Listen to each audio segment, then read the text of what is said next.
Sigmund Freud. Ah, esse nome. Para muita gente é quase sinônimo de psicologia, né? A gente logo pensa em divã, inconsciente, sonhos. As ideias dele, sem dúvida, mudaram o jeito como a gente se enxerga.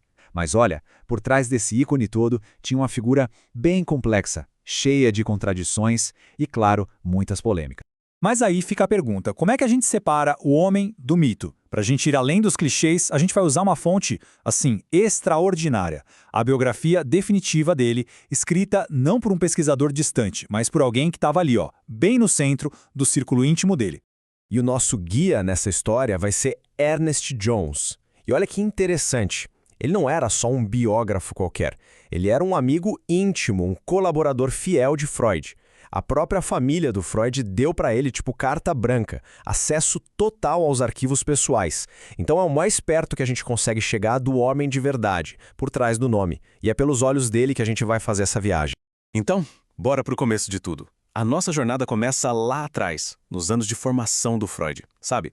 O período que colocou ele no caminho para se tornar o cara que, bem, mudaria o pensamento ocidental para sempre.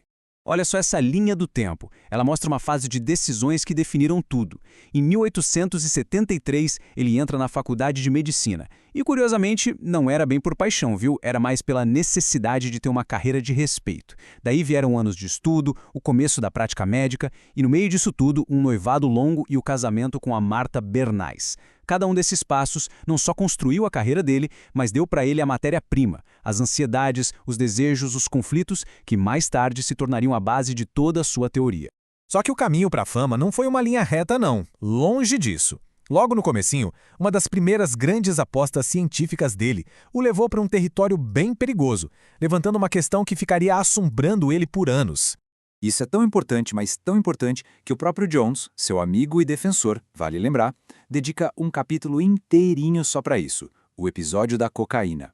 Pois é, entre 1884 e 1887, o Freud estava convencido de que a cocaína era uma droga milagrosa. Ele usou nele mesmo, receitou para pacientes, promoveu como uma cura para tudo, de depressão à indigestão. Foi uma aposta assim ousadíssima e que no final das contas foi desastrosa. Quase acabou com a carreira dele antes mesmo de começar de verdade. Bom, deixando para trás essas primeiras experiências, digamos, polêmicas, Freud embarcou na jornada intelectual que realmente ia definir o legado dele. Ele começou a olhar para dentro, para os cantos mais escuros da mente humana. E essa viagem para o inconsciente foi um processo, sabe? Uma evolução.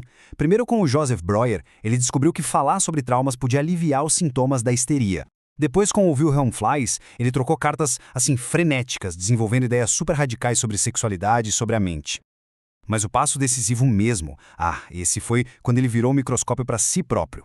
Numa autoanálise brutalmente honesta, ele usou os próprios sonhos, as próprias neuroses, como um principal laboratório para suas teorias.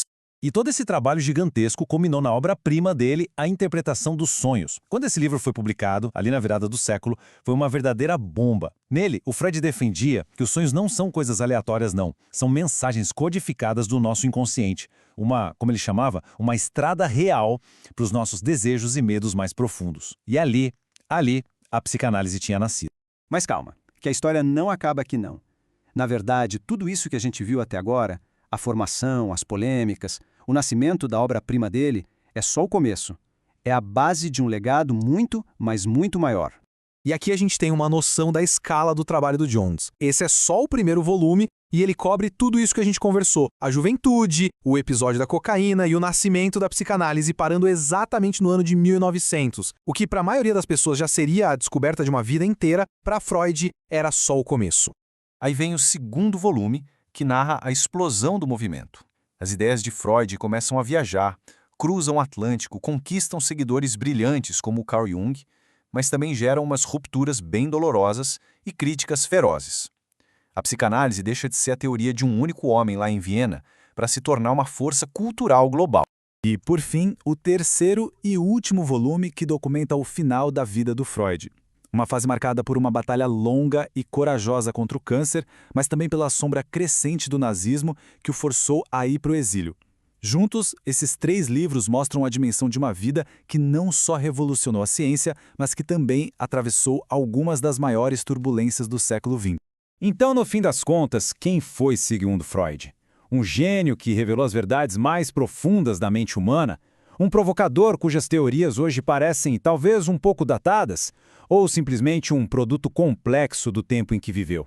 A biografia do Jones não dá uma resposta fácil, pronta, mas oferece o retrato mais íntimo que a gente tem dele e nos deixa com aquela pergunta final: como é que um único homem conseguiu, pro bem ou pro mal, mudar para sempre o jeito como a humanidade se entende?